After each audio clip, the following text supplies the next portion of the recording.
à tous et bienvenue dans ce nouveau défi de la semaine. Après une petite semaine à faire des croquis d'animaux, d'ailleurs très réussi pour la plupart d'entre vous et je vous remercie d'avoir joué le jeu, cette semaine je vous propose qu'on repasse sur Photoshop ou sur Illustrator ou tout autre logiciel que vous souhaitez et qu'on vienne réaliser des effets de papier découpé. J'en ai vu quelques-uns cette semaine en me baladant sur FreePix et j'ai trouvé le style très intéressant et je me suis dit que ça pouvait être quelque chose que l'on viendrait produire parce qu'on n'a pas forcément l'habitude de le faire. Donc l'idée, ça va être de venir en fait créer une illustration avec des nuances en aplat, donc avec une seule couleur, du blanc, du bleu, du vert, ce que vous voulez, et qu'on ait un effet de profondeur, de papier découpé avec du relief, en utilisant par exemple des ombres portées. Le principe est assez simple, vous le verrez dans la suite de la vidéo, je viendrai vous présenter quelques rendus et quelques exemples que j'ai trouvés sur Adobe Stock. Comme d'habitude, n'hésitez pas à m'envoyer vos résultats sur le Discord dans la section défi de la semaine, comme ça on en discute, on partage entre nous, on voit ce que vous avez fait, c'est toujours intéressant d'avoir un petit peu d'interaction. Le Discord, vous retrouvez le lien dans la description juste en dessous. Afin de vous soutenir et aussi moi-même de faire le défi pour pouvoir produire du contenu, je réaliserai un live ce lundi, donc le 19, de 20h30 à 21h30, 22h à peu près, où je proposerai ma propre version avec mes propres idées.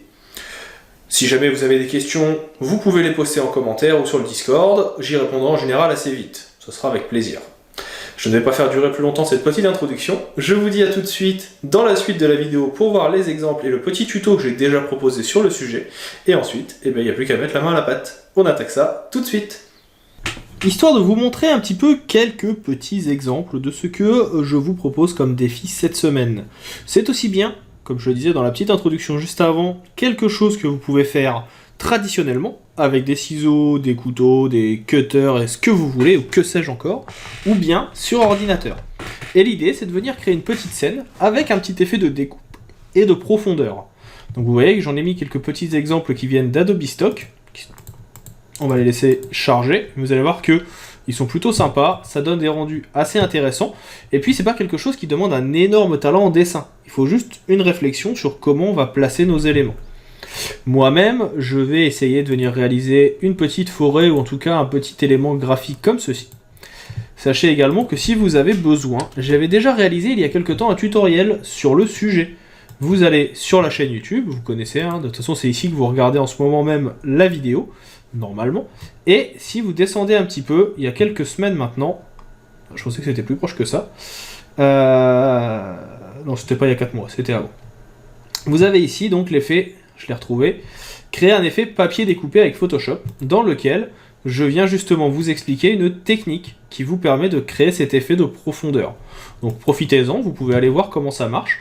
C'est une des techniques basiques, il y en a énormément d'autres, à vous de voir ce qui vous intéresse et ce qui vous plaît le plus. Je trouve que ça change un petit peu de ce qu'on fait d'habitude, on va vraiment avoir ici quelque chose d'intéressant graphiquement, c'est un style qu'on va pas forcément faire de nous-mêmes si on nous le demande pas, donc autant en profiter. Comme d'habitude, hein, encore une fois, pas de médium de prédilection, ça peut être du traditionnel, du Photoshop, de l'Illustrator, bref, le style que vous voulez. Et si vous voulez le lier à d'autres styles, par exemple faire un effet pixel art en profondeur comme ça, façon découpe, pourquoi pas? Je vous laisse essayer. Dans tous les cas, je vous souhaite un bon exercice cette semaine, je vous donne rendez-vous ce soir à 20h30 pour voir ma propre version, et je vous dis, je vous souhaite une bonne continuation dans l'utilisation des logiciels.